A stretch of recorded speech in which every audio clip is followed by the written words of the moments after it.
start.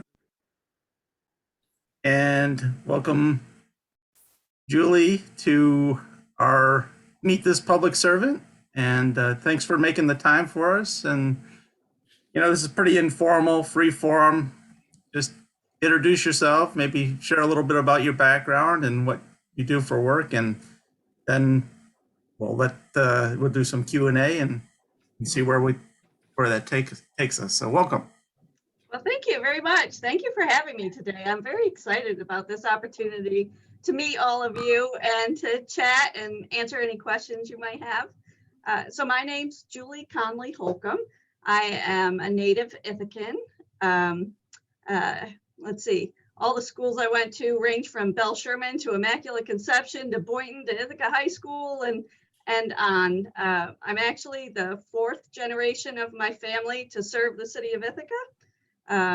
My father was the mayor in the 70s. I had a great uncle who was a mayor. I had a great uncle who was one of the first police commissioners back in the day. So I'm happy to say that the fifth generation is also in public service. I have a daughter who's working for the county mental health and public health department and a son who's a police officer at Cornell. So the tradition runs strong. I like to say that government is our family business. So I've been around a long time. This is my 32nd year in with the city of Ithaca. And I'm actually starting to prepare for retirement later this year. So that's a little bit about me. So I'm the city clerk, and not only do I run the city clerk's office, but I also head up the Department of Public Information and Technology. So we have three different divisions in our office. The city clerk's office does a lot of licensing and permitting, and we are the legislative support for Common Council and boards and committees. We're the custodian of all the city's records. We do a lot of processing of things like freedom of information requests and claims against the city and liquor license applications and just all different kinds of things that way. We license dogs and issue marriage licenses and domestic partnerships, and we issue accessible parking permits and residential parking permits. And so we're kind of a jack of all trades down in the clerk's office. We are fortunate enough that we get to work with every city department. So we're kind of a hub of information, kind of the heart of the city, if you will. We are often the first point of contact that the public has with government. So we do our best to navigate people to get them to the place they need to be the first time without sending them through the city hall shuffle. And so we take pride in that and trying to know what's happening. The other division in our department is public information. So we send out news releases or news flashes. We post information to the city's website and manage that. We have social media accounts on Facebook and Twitter and Instagram. We also manage the city's mass notification system, which is something I want to talk to you about, which right now it's called Swift 911.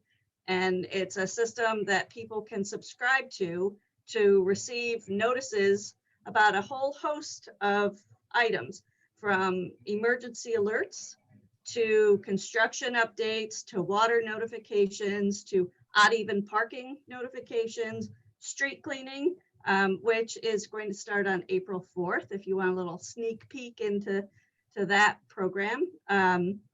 And then, different types of lists like that you can subscribe to, and you can receive information via phone call, text message, or email.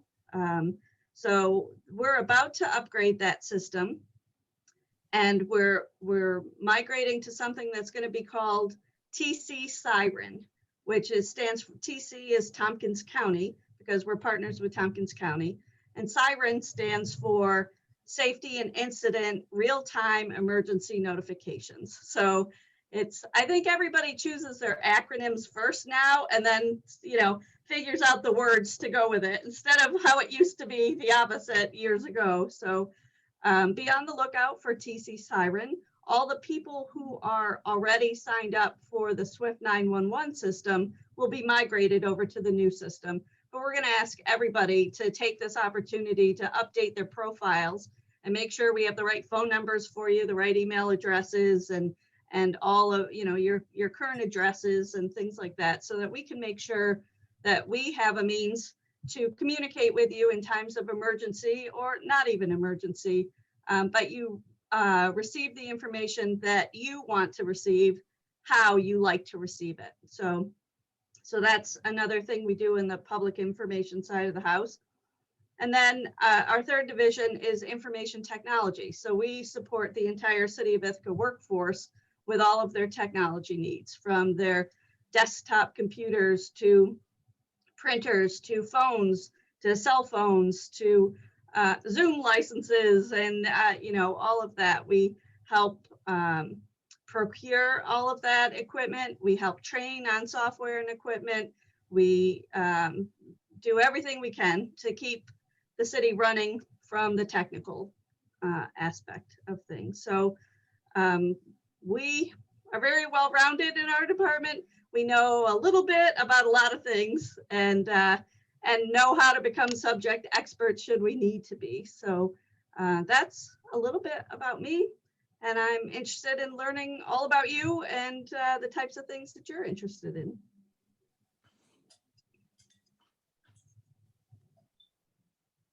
I have a question about dogs. Sure. You said something about your office licenses dogs. We do. Well, does that mean that the dog has a tag around its neck? It should. I don't remember ever seeing a dog around my neighborhood with a tag around its neck. They have leashes, but I don't see tags. What does that mean?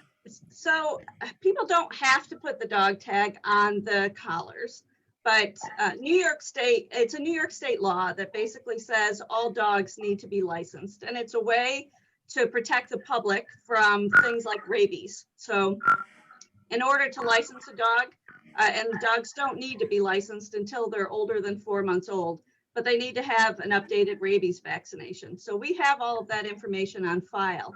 The tag that we give to the dog owners is an identification tag. So should the dog get lost or you find a stray dog and it has that tag, we can trace that number back to the owner based on that. And we can figure out who owns it, where it belongs. And then we can also, if unfortunately you were bitten by a dog, we can tell you if it has an updated rabies vaccination, if we have that information. So that's the purpose of those tags. But it's not a problem if they don't have it, but it just makes things a little more complicated if they don't put that on the dog's collar. Okay, and one more question. Sure. Recently there was a water main break and I didn't know about it. All I knew was that my water pressure was really, really low. And I thought, well, somebody must be working on this. And I had an appointment to go walking with a friend. So my friend and I were walking and she said, oh, did you hear about the water main break? And I said, no, I figured something was going on. She says, well, I got a notification. So does that mean she must have been signed up with this city notification thing? Yes. So when we get the notifications from our water and sewer division, we do two things. We will put out a news flash and have it posted on our website. And we will also send out one of those Swift 911 notifications. And typically we will send those via email. We don't always send them via phone call because we try to save the phone calls for times when we need people to take action. And if they don't take action, they're going to be ticketed or they're going to be towed or something financially is going to happen to them. And so that's when we send it out all three ways. But for water main breaks, we usually send them via email and text message so that people can see them quickly and realize what's happening. And with those messages, we try to capture we capture everybody on the list. Sometimes we'll also do a geographic thing. We can like draw a circle on a map and say, okay, this is who we think is going to be impacted by this. And we can push notices out that way. And the information will tell you where the water main break is, how long the crews think it'll take to fix. And then it will have some helpful information about, you know, you may have discoloration in your water. You may need to run it, you know, and run cold water, not hot water, so it doesn't go through your hot water heater and have sediment and things like that settle in that, because it can damage your hot water heater. But run cold water in your tub for a while, let it clear. And we'll give you important phone numbers that if you're having trouble, you can contact the Water and Sewer Division. So that is one of the benefits of the Swift 911 or the soon to be TC Siren system. Okay, then what about electrical outages? Would your office do that also? We don't do electrical outages because NICEAG handles that, and they do a really pretty good job. There's a way to go on their website and sign up for notifications from them as well. And usually they have a phone number you can call, and they'll give you information saying, we're aware that there's an outage in this neighborhood or this area. We expect service to be restored in 2 hours or something like that. And so at least you know that that's the problem, and you don't have something going on in your house that maybe needs attention. And they're pretty good about that. Thank you. You're welcome. Hello, this is Myra. I didn't know the emergency 911 was so involved with other things. I just thought we call 911 if we fall in there, that kind of thing. Yep. Thank you for telling us all about the siren program now. Yeah, so calling 911 is a little bit different. So that is certainly what you want to do if you have fallen or you're injured or something's happening that you need police, fire, or EMS, or an ambulance to come. The Swift 911 notifications will also send out information, but it's more of, in emergency situations, it might be that there was a hazardous material spill on East Green Street. And so people within 2 miles of that, keep your windows shut, keep the, or whatever, it'll have those types of things. Or it might be, there's an incident happening in the 1300 block of, State Street or something. There's maybe someone that's barricaded in. And so that's why there's police presence in the neighborhood. So they'll ask you to, shelter in place or something like that. Or if there's, a large enough fire or something like that, they'll give those types of notifications. And then the other ones are more operational day to day. We're going to be cleaning your streets tomorrow. Make sure you move your car so it doesn't get ticketed and towed, or, that type of information. Yeah.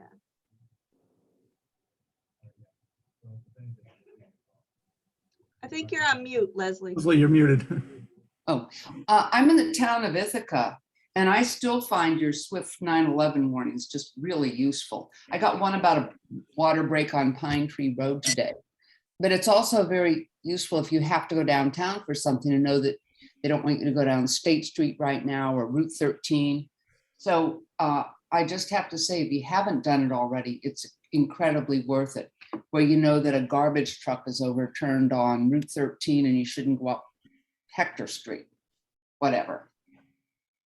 Yeah, that's really our goal, is to make sure the public is inconvenienced as little as possible, but also it helps the emergency responders too. If there's a lower volume of traffic in that area, then they can do their job and clear the scene much quicker than having to worry about directing so much traffic. But thanks for the shout out. Appreciate that.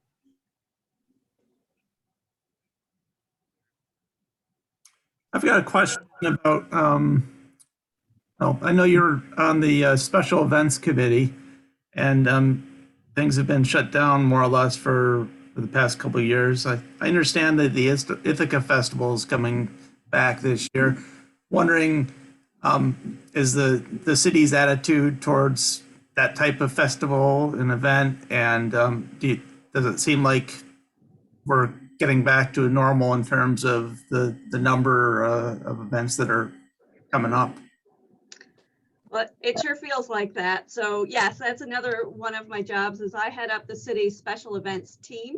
And it's a team that is composed of representatives from the fire department, the police department, the Department of Public Works, TCAT, Downtown Ithaca Alliance. We kind of created this team so that event organizers would have one-stop shopping. Instead of having to go to different departments to get multiple permits, they come, they get one big permit, and that all of those departments are aware of the event and what it is allowed to be doing and what it's not allowed to be doing. And Zach's absolutely right. For the past 2 years, we really haven't been able to accommodate special events because of all of the COVID protocols and everything else.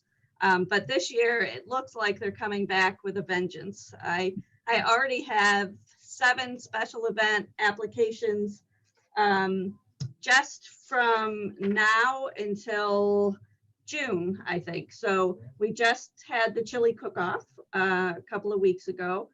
There's a group wanting to put together an Easter festival in Stewart Park on April 16th. Bell Sherman wants to have their annual 5K run the middle of May. There's another run in Stewart Park called the 10-Gallon Challenge, and that's to benefit the food banks of the Southern Tier. And they're looking to do that. We have another one, the Ithaca Festival, the first weekend in June, their traditional weekend. And that's, that's by far our largest event. That and the Apple Harvest Festival are both pretty equally large. The Twilight 5K in June, and then the gorgeous Ithaca Half Marathon in June, and the Reggae Fest down in Stewart Park again in June, and another Peter DeMott Peace Trot. So those are the events that we're currently working with event organizers on to help them. Our job is to make sure they follow all the rules and the safety protocols and all of that. But, we try to support them to hold really successful events. So you must be very well coordinated with the police, for example, for road shutdowns for things like Porch Festival and all of that. Yes. And, yep. and are you the person or your division ensures, for example, that there's enough security for venues and things of that nature? And the alcohol licenses that some venues get and some don't? Yeah. So everything is under your. Yeah. Wow. So as the coordinator of that team, I'm pretty much the final sign off. So I won't approve a permit unless the fire department, the police department, and the Department of Public Works say that they're comfortable with everything that's been presented. And a lot of these events have been going on for years and decades. So we're very familiar with the event organizers, and we work really well with them. Some of the newer events, we put through the paces a little bit more, because if we're unfamiliar with the event organizer, we want to make sure that they're prepared for anything that could happen. And I will tell you, honestly, security is one of our largest challenges right now with special events, because these events are growing in number and in size. And, the Ithaca Police Department hasn't really kept pace with that level of growth. And they're short-staffed. They don't have the number of officers to adequately do this. So the event organizers also secure private security. So we coordinate with them. And, that is one of our larger challenges. And I know you mentioned Porch Fest, and that was a problem last year. And also in tandem with that was that there are New York State fire codes that also have to be met, and the fire chief is in charge of that. So any outdoor event that has more than 1,000 people has to fill out another permit, and that's all focused on safety and public safety, because unfortunately the world that we live in now is not the world we lived in the 1970s and 80s and even 90s in terms of what could go wrong. There's a lot of people out there that can disrupt things, and so our number one priority is and will always be public safety. And so making sure that everybody's prepared should something happen, like a vehicle breaching a barricade into, you know, Cayuga Street or whatever, when we have the festival going on and there are craft tents and thousands of people or hundreds of people in that block, you know, can we respond quickly to that? What's our plan? Where's the closest ambulance? All of that. So there's a lot that goes into coordinating these events, and it takes time. And but we go through all of that for every event. I think I've seen something about Streets Alive coming back again too. We hope so. I haven't seen anything yet. They, I know that they started out having a May event, and then they started having a fall event too. And then, so I haven't seen anything for this spring, but we hope at the very least they'll come back in the fall. That's, that's another popular event. And if you don't mind my asking, what is your background to be able to deal with all this? And did you get a degree in, I don't know, management and stuff? No, Just I did learn not. through the ranks and absorb. That's it. I mean, honestly, I got involved with special events because I saw that we had a gap. I mean, what happened before is that we had these larger events and the event organizers were going to the police department to talk about public assembly and the crowd sizes. They were going to the fire department to talk about food vendors and propane tanks and where those are. And they were going to Department of Public Works to talk about barricades and no parking signs and all of that. And then when we started having some issues during the event, everybody started this. Well, he said this could happen, and she said that could happen, and this, and we're like, wait, I didn't say that. Did you say that? I didn't, you know, and we realized that we needed a better system to communicate with each other, and that's how we got into it. And I don't know how I got to lead this group. I think it's because I have the most experience with the city code, so I know more of the laws and rules than some of the other ones do. And it's all kind of organic and homegrown for sure. So I have studied a lot with the Department of Emergency Response, and I do have a whole lot of coursework under me with FEMA and all of that in terms of emergency response. So how are they going to find a replacement for you? I don't know. I think actually they're going to hire a couple of people to do what I do. So that's one of my jobs right now is coming to Common Council at the April 6th meeting will be the approval of a special event, or I think it's called Event Permit Specialist.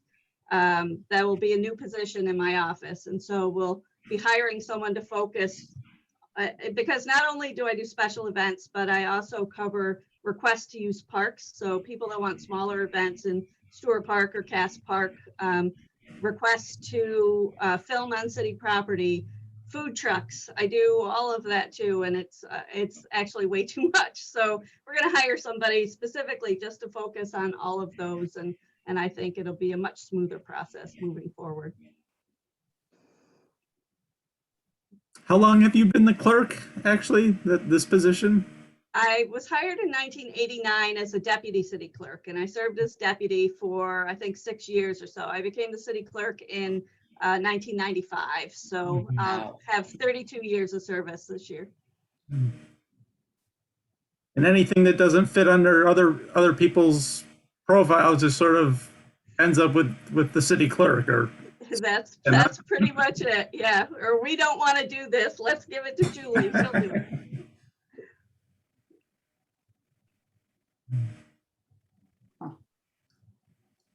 Any other questions here?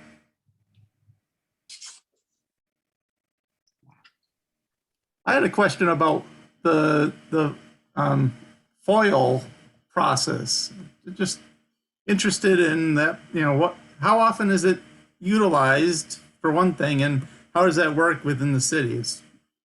Yeah, so FOIL stands for Freedom of Information Request.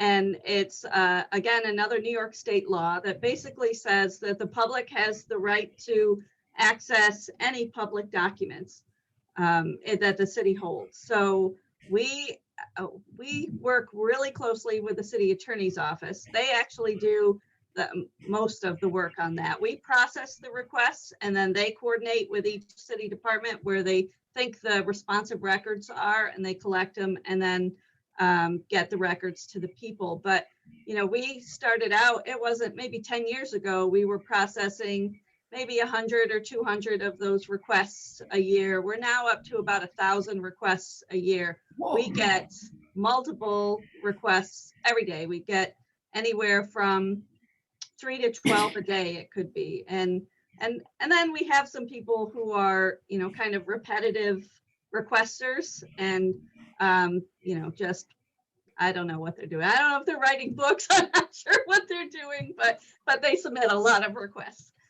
And then most of our requests are either for copies of police reports or they're for building department files. If developers wanting to know if there are any code violations, if there are any underground tanks, if there are any environmental issues with certain properties and all of those. And then we get the ones, you know, recently police officer personnel records became what they used to be considered not public records. New York State made those public records. So we had a lot of requests for information about respective police officers. And so every request gets vetted by the city attorney's office. There's, I think, almost 32 different laws that they have to look at to say, is this indeed a public record or is it not? And then they have to go through, like for a police report, in most cases, it's a public record, it's not a problem. But there may be information that needs to be redacted off of there, like victims' names or if children are involved and people's maybe personal addresses. So they redact all that information and send out what is publicly available. And then they make a determination if it's not publicly available. And then people have an appeal process. If they get denied, they can appeal to the mayor and say, I think I was improperly denied. And then we go through a review process and look at it again. So is there someone full-time dealing with that in the attorney's office? That sounds like that. It is the majority of the work of the executive assistant in the attorney's office, and there is a part-time attorney that pretty much that does FOIL requests and reviews contracts, and that's all they do. So the attorney's office has had to staff up because of this as well. So I have a question. The Ithaca Journal used to publish the real estate transactions. Do they no longer do it because they no longer do anything local or because the information is no longer readily available? That's a great question. And does your office do that?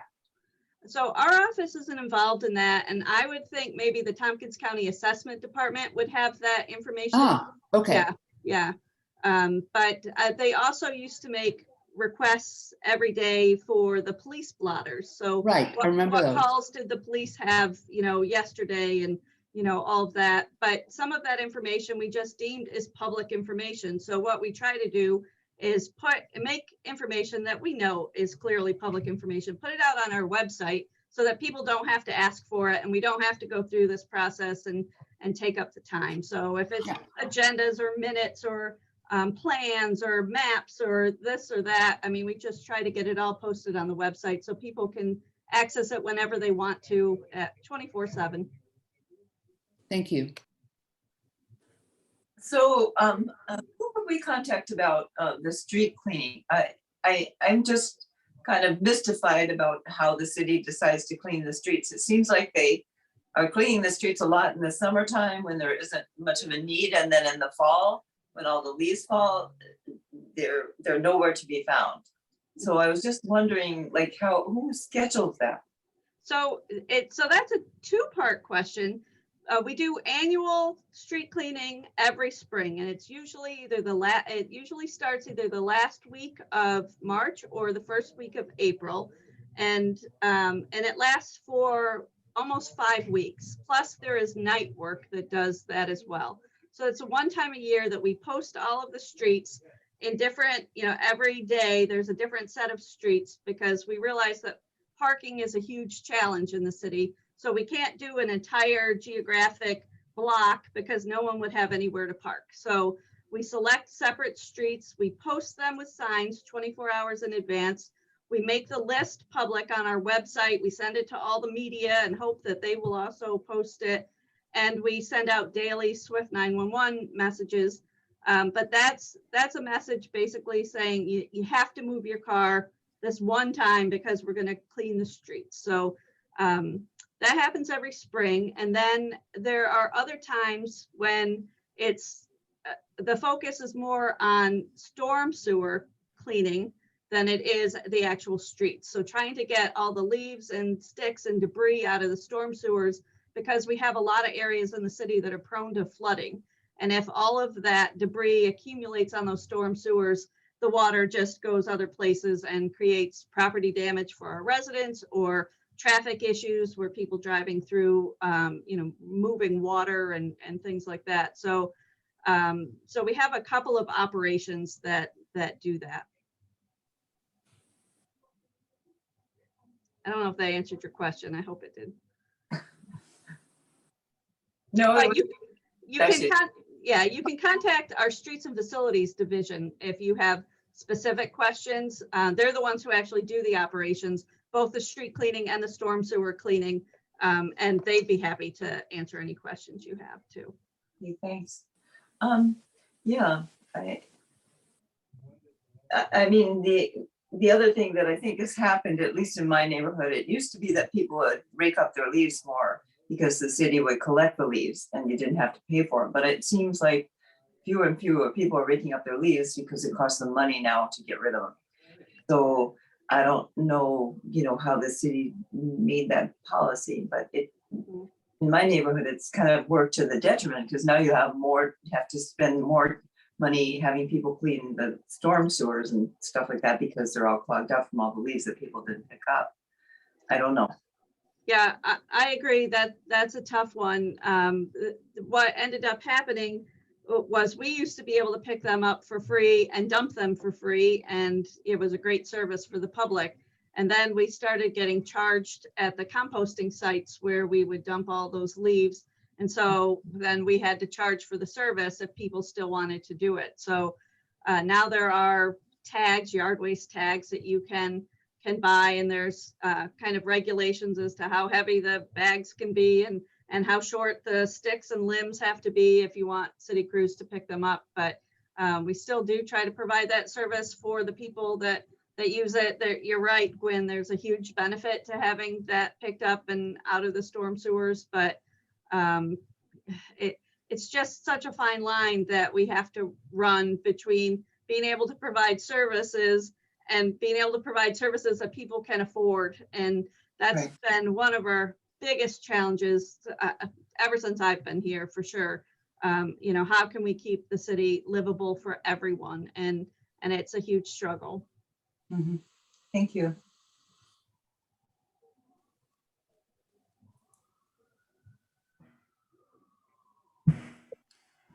I've got one more thing that just occurred to me looking at the website. Seems kind of a random. It doesn't really fit with the rest of the city mission or activities. It's with that the fact that the city has a cemetery. And is that I mean, I'm assuming that's just a remnant of times past where the city used to would own a cemetery, and we're kind of stuck with it. But where does that fit in under your purview, and what's that mean as far as for the city? Yeah, so we only own one cemetery, and it's the one off of Lynn Street and University Ave and all that. It's pretty much a historical cemetery at this point. There's not a lot of open burial plots, but there are still some. And so for us, it's about protecting the history of Ithaca at this point. We received some grants last year and the year before to restore some of the historical vaults that are in the cemetery. We've been working on that. Our city forester, Jean Grace, who I think you may have met in an earlier edition, her and her crews do the best they can to maintain that cemetery. They've been working with Historic Ithaca to restore some of the stones and clean them up. It's a huge volunteer effort, and they've done amazing work. There's a lot of events in the cemetery now. There was a I can't remember what they called it now, but there was a fun run on close to Halloween on it. They give tours during like haunted tours and historical tours through the city cemetery. You know, it's got some beautiful, amazing old trees in there that it is very pretty when you go up there. But that, you know, their crews have struggled over the years too in trying to mow it and keep it maintained. And so at one point we even had some sheep going up there and doing some of the maintenance for us. In terms of my office, we have the historical records and we digitized them. So there's now a GIS map of the cemetery, and you can search for people if you think they're buried there. And we might have some information about the year they were born and the year they died, maybe even a little information about what they died from. You can see the family plot and maybe who all is in those graves. So it's really a little treasure, honestly, and a little beautiful part of the city's history. So we're happy to have a little piece of that. I have to say that I have done a number of tours and significant, historic Ithaca events up there, and that this is a problem with a number of cities around the country, is the cemetery is basically full. And I know that they are trying to have it turned into an official arboretum to get the funding to help maintain it. Mm-hmm. So they've been working very hard, and the city, you know, has had it since the 1700s, basically. Yeah. So it's, you know, I don't know what you would do with it if you can't just give a cemetery to somebody. And they're a lot of work, so nobody really Yeah, wants so it them. is, and Yeah. you know, you've got the groundhogs and the trees, and Yeah. so it's really kind of fascinating to do these tours up there and hear the history and see what they're trying to do to take care of it for future generations. Yeah, they're amazing partners, and we're so grateful for all the work they do, you know, for us on behalf of everyone in the city.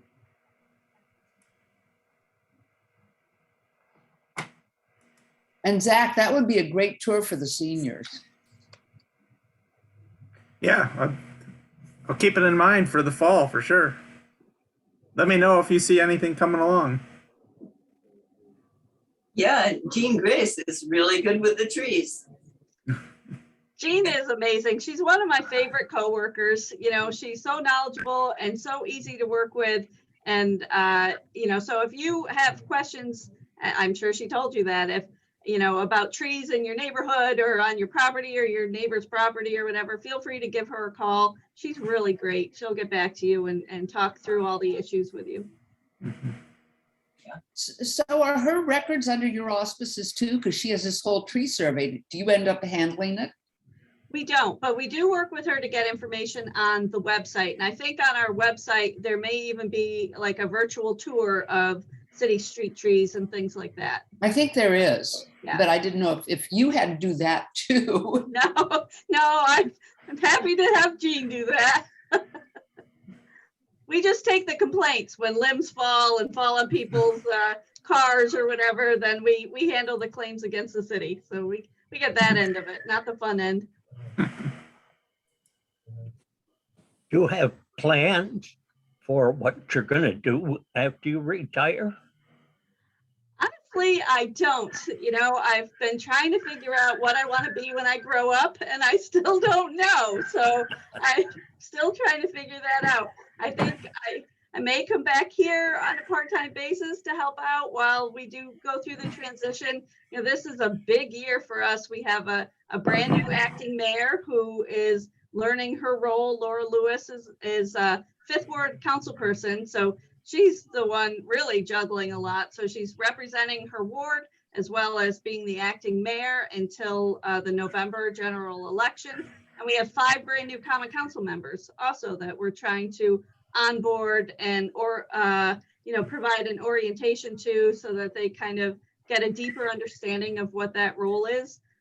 So I'll help with that, but I'm also very blessed to have a 14-year-old grandson and a 2-year-old granddaughter and a brand new grandson and another one due in May. So I expect that I'll be doing a lot of Mimi things when I retire, or I hope to anyway. So I assume you're not leaving Ithaca for Tahiti or someplace. No, my heart will always be here in Ithaca, and this is where I'll stay. Yes. Well, let me remind you, we got a cool group of seniors down here at GIAC, so I'm going to put it on my mailing list. So, well, please do, because I would love to participate. And that's always been on my to-do list too, is to get down to GIAC more and maybe read to the tots and do things like that. And you all know that, you get so busy in your day-to-day working life that, you just kind of dream about all the things you want to do when you retire. And then when you retire, if you even still want to do those things, I don't know. But I am a little scared because I have been so busy throughout my career that I'm worried that the transition, to retirement will be a little hard on me. But I expect that my family will fill in all the blanks for all the overdue things that I've not been doing around the house and everything else because I've been working so much. Especially with all those grandkids, all those grandbabies that'll need to be walked in the park and see the That's- merry-go-round. That's right. Or here, change him.